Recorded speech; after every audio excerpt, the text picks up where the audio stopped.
KTM 350 is probably one of the funnest bikes. It's a little down on power, but it's, you know, it's kind of expected with 350.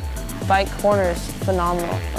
High speed, tight corners with ruts. It handled like phenomenal. I couldn't really like, it kind of just did all the work for me, and I really didn't have to put it anywhere. It just, the bike just cornered on its own, really.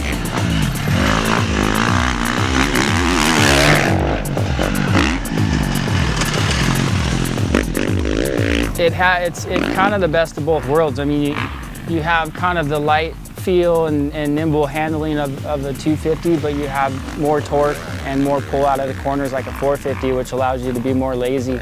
The 350, it's kind of in between, but for somebody like, you know, say an older guy that still wants the power but doesn't want the weight of the 450, I think the KTM 350 is an excellent pick. We said it last year and we'll say it again this year. The KTM 350 SXF is pure fun to ride.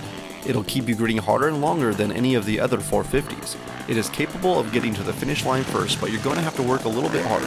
If this shootout was based purely on fun, the KTM 350 SXF would win, hands down.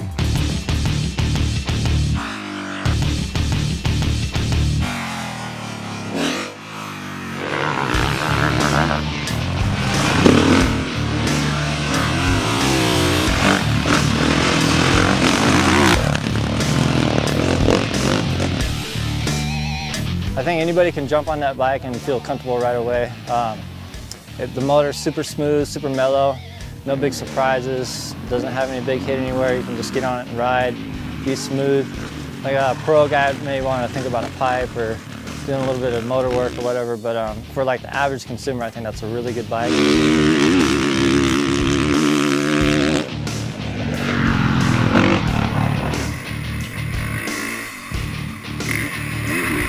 Hondas have always been known for having great front brakes and rear brakes too. Just a really strong, firm, touchy front brake, and that's one of my favorite things on a bike.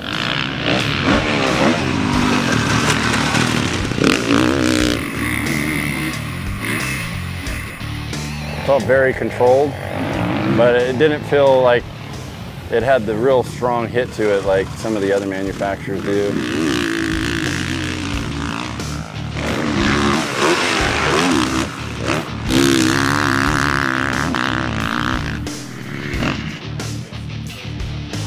This year they gave it more bottom, extended the top a little bit more so you can rev it a little bit better. You know, for this year I think they did a great job with getting the motor right. You know, although the clutch pull is lighter from last year, you can definitely notice that. It still is a little on the heavy side. You know, later in the moto is when you really start to kind of notice it a little bit more. The Honda was the toughest bike for our testers to place. They say it's probably the easiest of the 450s to ride. Turns right up there with the best of them and feels good at the controls. Even though they like the Honda a lot, it still had more little negatives than the other bikes ahead of it.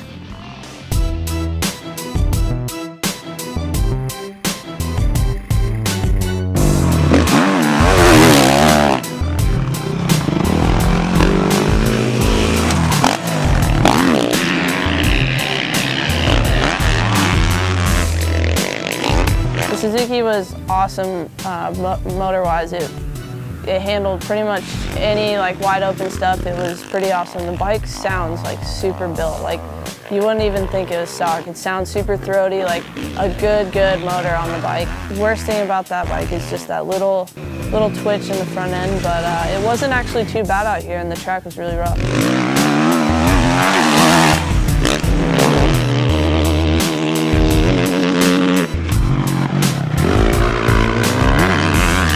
Suspension felt a little stiff, and later on during the day we adjusted it and got it working really well. It felt really stable. I was really confident, inspiring. High-speed sections like the downhills, no surprises, no issues with bottoming, even though we backed it out and made it a little more plush. It's one of my favorite motors, you know, just because it has such a strong power delivery, and it has like a lot of mid-range, you know, so it allows you to, you know, kind of rev it a little bit more, or, you know, shift up and kind of carry a gear.